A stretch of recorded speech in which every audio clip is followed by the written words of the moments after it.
welcome to Amateur Redneck Workshop.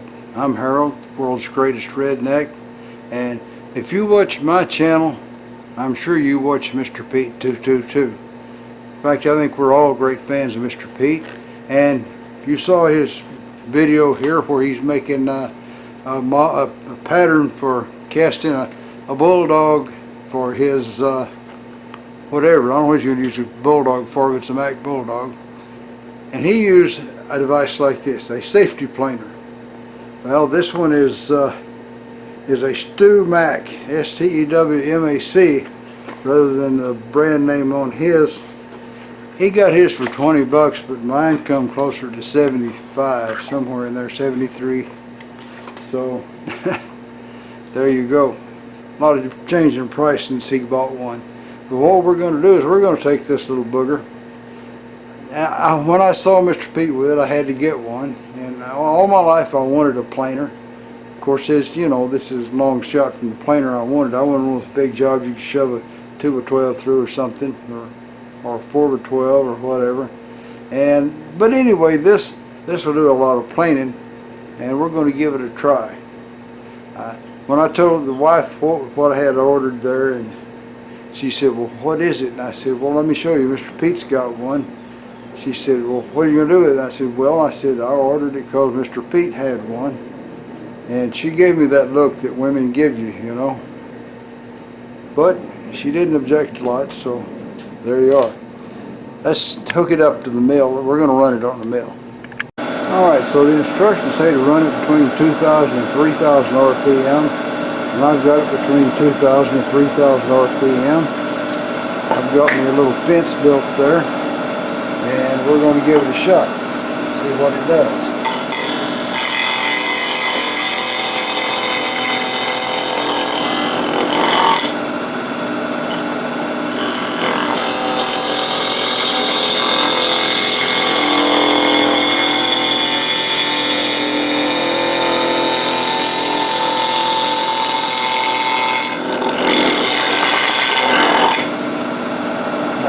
It's making a pretty good finish, I guess.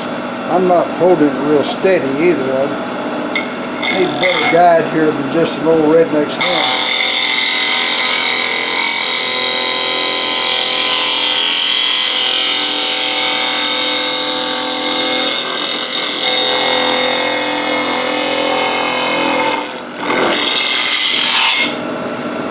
But it'll plane stuff.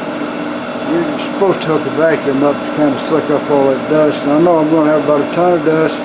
I'll be cleaning it up for the next 5 years, but I had to crank this thing up to see it work. So let's let it down on here a little bit further.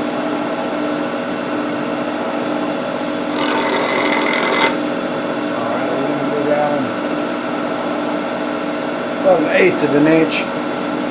See what happens here. This should be easier to hold level.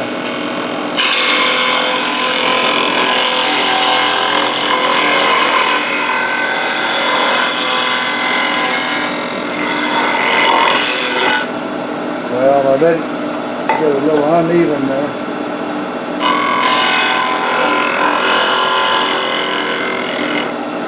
If I was doing this right, I'd have the vise off of there, but I just got the vise aligned, and I'm too lazy to want to do it again.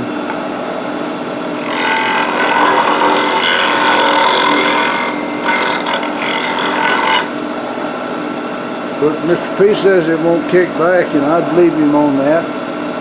And I believe that that was a job of planing. I can reduce the thickness of this right down to nothing in just a few minutes if I want to. But I guess that's that. We'll stop right here. Now, if I was going to actually use that thing to actually plane some wood fit stuff, I would remove the vise, have my fence running lengthways with the mill table, where I could just shove unlimited length through there, more or less. So there's a distance to the wall and such, but the lengths that I'd be using would definitely slide across that mill table real nice. And in the instructions, they show you how to make a hold down. So when you shove it through, you've got plenty of support to keep it level and flat so that you don't make, wavy cuts or anything. And I think it's actually a pretty darn good tool, and it can be useful to people who don't have a big time regular planer. That's all I can say about that.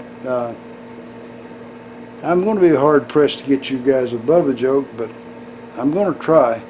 And I don't know if I'll publish this video this week or next week, but every Sunday we got the ARW discussion at 3 p.m. Central Daylight Time. If you'd like to come by and listen to several guys discussing things, about machine shops and such. All right, we're going to move on. Well, it seems this city fella out driving around, he come through Bubba's hometown there, and he pulled into the Jiffy Stop, filled up his car, and went inside, got him a red soda water, and come back out, and there's Bubba sitting on a stool, leaning against the wall, put it on this stick, and right beside him a big old brown Labrador, kind of snapping at the shavings as they come by. And so he walks over there to Bubba and says, "That's a mighty nice looking dog there." Bubba says, "Yep, sure is," and keeps on whittling away there. Guy says, "What does your dog bite?" Bubba says, "No." Guy reached down to pet that dog. He chomp, took a big old bite on his hand there, and he pulls it back, blood dripping. He says, "Well, look here," he says, "you just told me that your dog don't bite." Bubba says, "That there ain't my dog." Well, that's all, folks. Y'all try to subscribe if you're not already a subscriber. Leave a comment if you got something to say. And above all, remember, keep on keeping on. Bye now.